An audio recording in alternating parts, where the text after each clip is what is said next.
Hi, everybody, and welcome to another session of our Godel pod. I'm back again, Laura Ainscough from the Service Delivery Management function. And today, I think we've probably asked this guest for a while now, and I've finally convinced him to come on. But today I'm with Kevin Scott, who's part of our partnership here at FEfundinfo, who is Head of Software Delivery Asset Management Services. So it's an absolute pleasure to welcome you, Kevin. Thanks, Laura. It's good to be here. Yep, I did drag you, I promise. No bribery, but it's great to have you. So yeah, I think if we can just start off with a brief introduction about yourself and let our listeners know. Yeah, so like I say, I'm Kevin. I'm Head of Software Delivery for our Asset Management Services team. So I've got about 17 years experience working in a mixture of business and long time technology roles. Yeah. And yeah, for 10 of those I've been at FEfundinfo. I kind of started out on our client side to get into it. So originally I was a fund analyst at a wealth management team in a life and pensions company. So I was working quite closely with one of our heritage businesses, so Financial Express. And yeah, jumped around quite a few different areas in my time. So business analysis, product management, in a range of different products and services. But more recently, moving into that asset management services department. So we created that team last year. And that sort of vision around getting a more coordinated experience for the sort of key client type for FEfundinfo. Yeah, brilliant. Well, you've done a lot then. And I suppose what question that probably would be great for our listeners is what was kind of the main things that made you get into this role? What are the things that have pulled you in, really? Yeah, I think, it's the sort of broad range of solutions that you're looking at. That value chain is quite broad. And I guess the experience I've had in the past looking at all those different solutions from fact sheet production right through to event-driven architectures kind of fitted this role really well. So we've got quite a broad range that we look at in the department. So it could be from data management right through the value chain of setting up a fund, looking after regulatory sort of commitments, marketing reports, and then the components that go into building that. So if we're producing a report, we've got document generation systems, we might have to do translations. But yeah, I think the sort of breadth of the role kind of suited my background of having had different experiences in different product areas. Yeah, it's a huge variety, isn't it? Yeah. So it keeps you on your toes. So yeah, and I suppose, again, just obviously before we dive into this, I suppose it would be great to actually understand who FEfundinfo are. Obviously, as a partnership, we've been working together now, I think, for 3 years.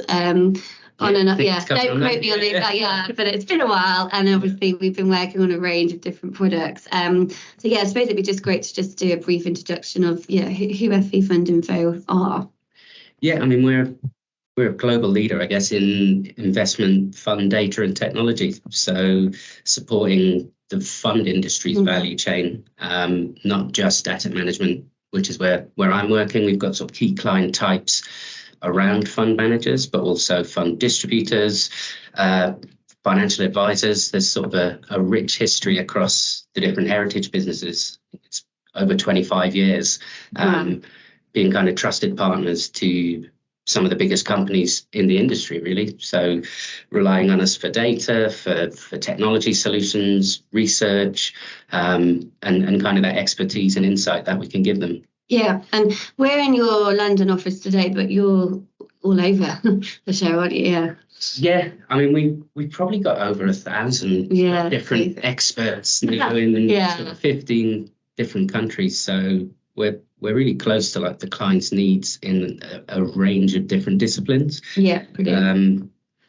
Data is kind of the core of what we do. We've got millions of end investors that are relying on us, but we cover off like foundational areas around data, expertise, and technology.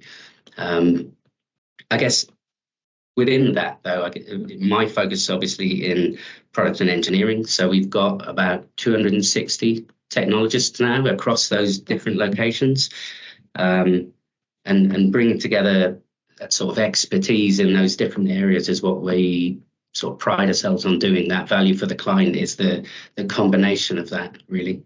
Yeah, brilliant. And you've just flown back from your Luxembourg office. So next time we do this podcast, can we do it there? Absolutely. Yeah. Yeah.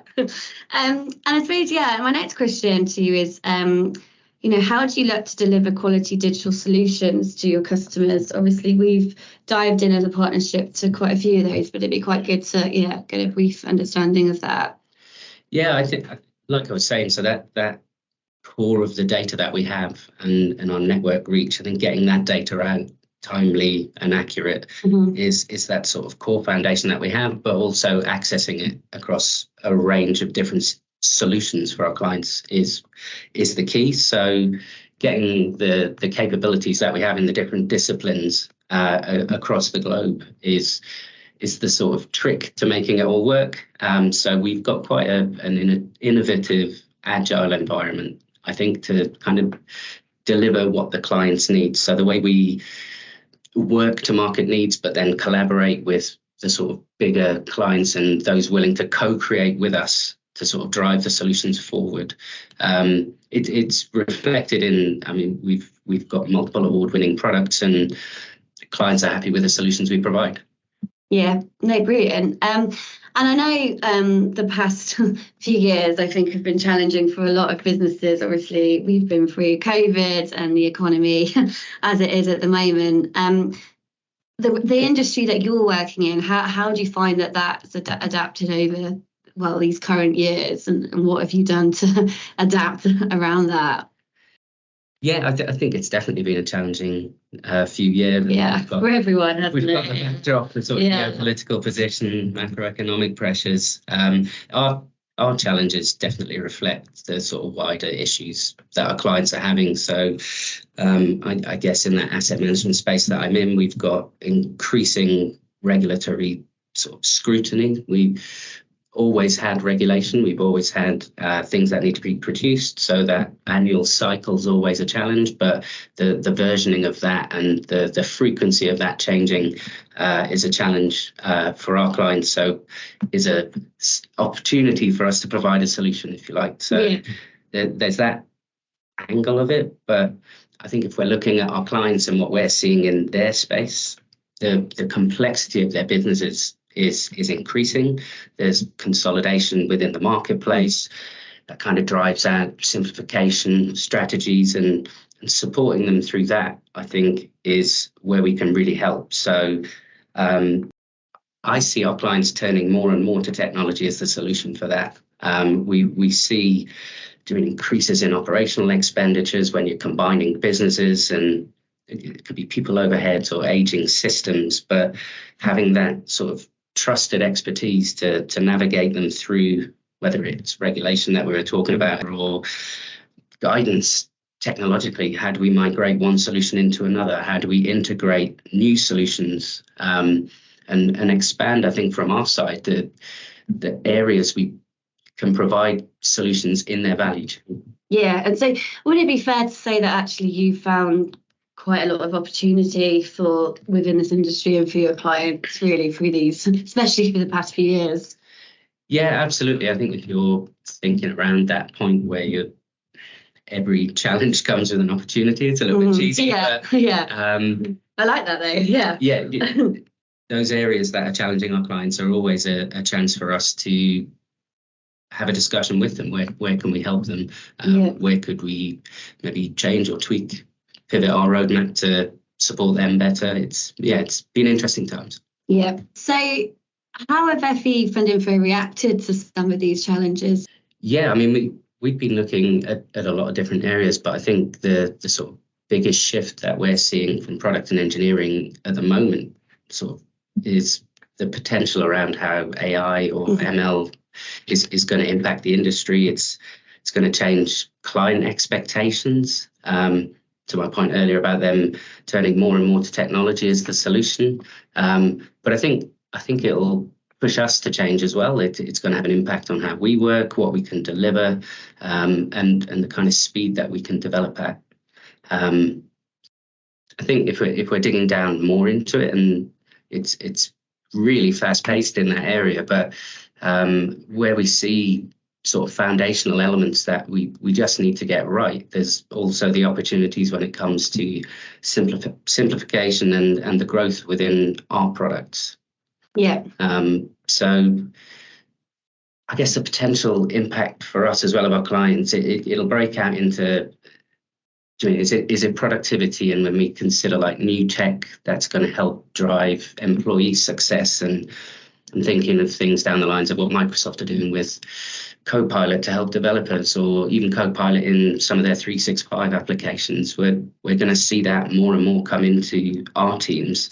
But the sort of other side of that is, well, what can we do along those same lines? So advanced services for our clients, where could we sort of enhance or leverage generative AI to create content rather than us creating the content? Or could we automate some of those traditional processes or accelerate them and then free up sort of our people to be out there doing something different or focused on a new problem?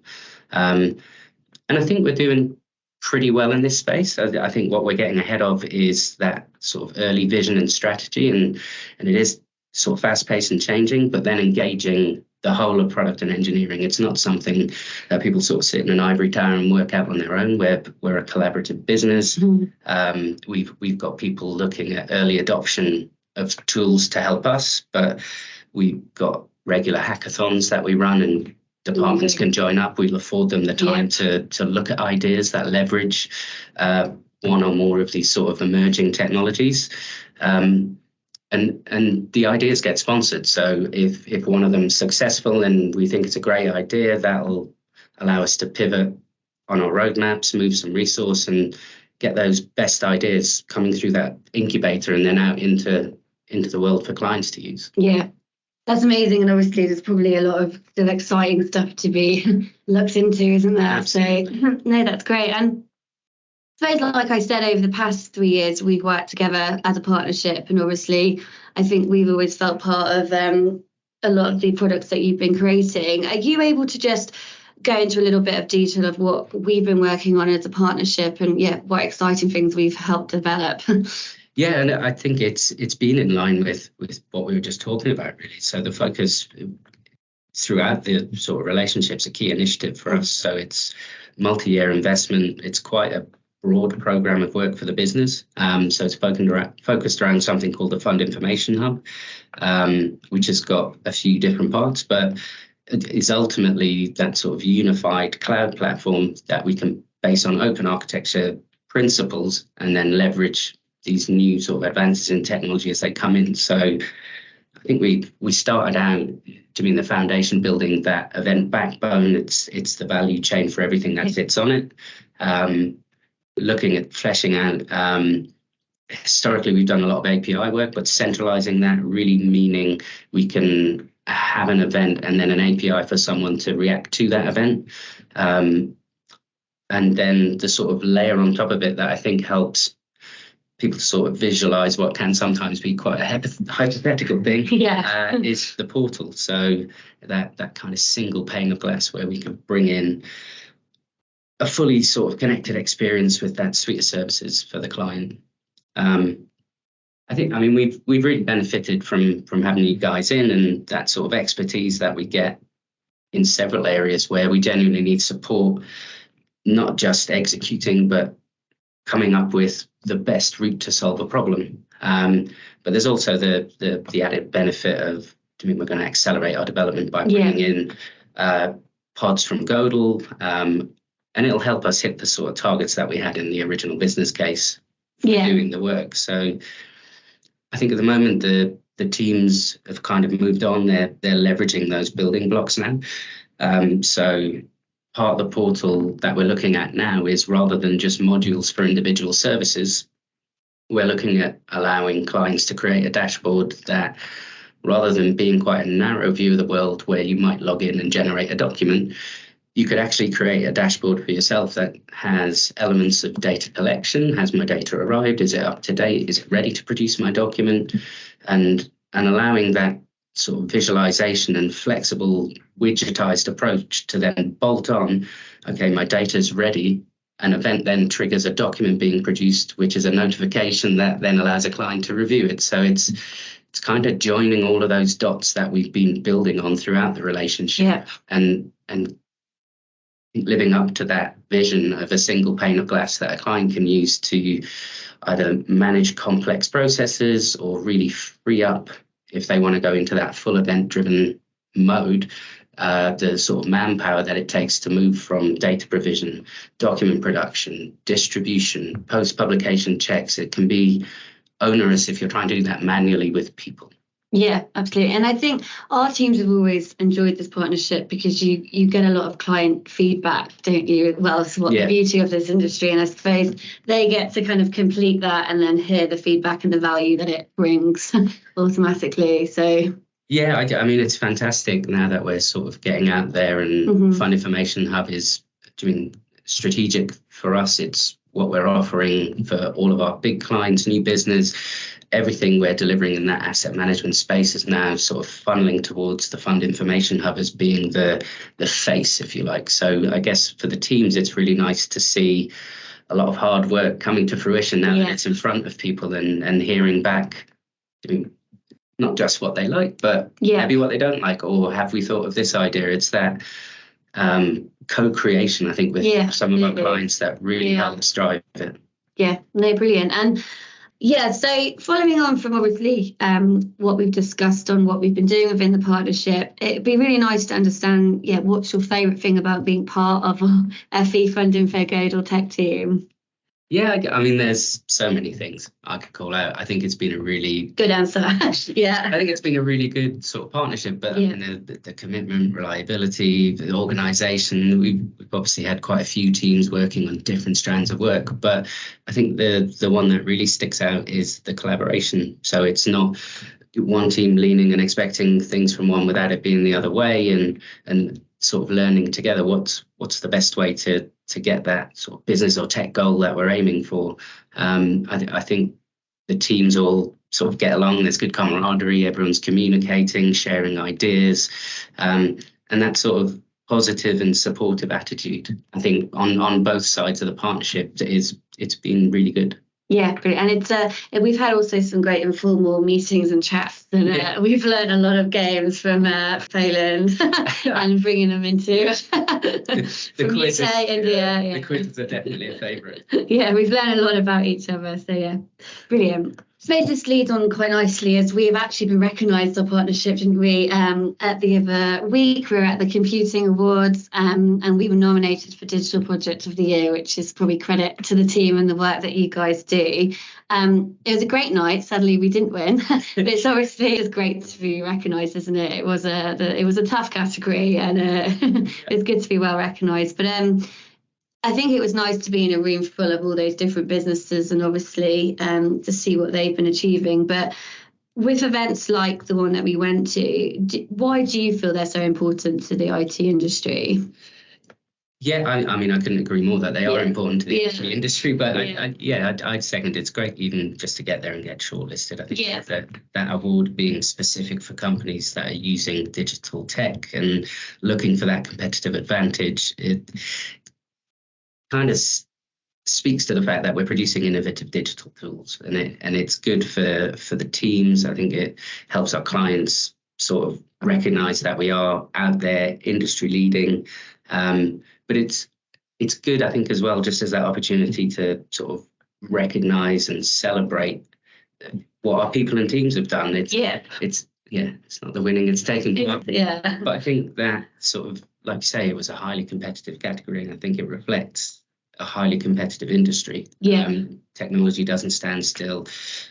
Asset management world isn't standing still. That sort of changing landscape is a tough one to keep up with. But it's our aim. We want to stay competitive. We want to ideally be one step ahead of what our clients need. And I think the nomination for the award really recognised it. Yeah, and it was a competitive, like you say, it's good to know what's out there and what's happening as well. It was a good evening. Absolutely. And I suppose, like you say, it's just good to be kind of keeping on top and kind of ahead of that industry, isn't it? So yeah, absolutely. Brilliant. So as it's been your first podcast, Kevin, how do you think that went? Oh, brilliant. Well, good. Well, thank you so much for coming on today. And it's been brilliant to talk about the industry, especially what FEfundinfo are planning and keeping on that competitive edge and see what's coming your way. So thank you so much, and thank you everyone for listening. Thanks, Laura.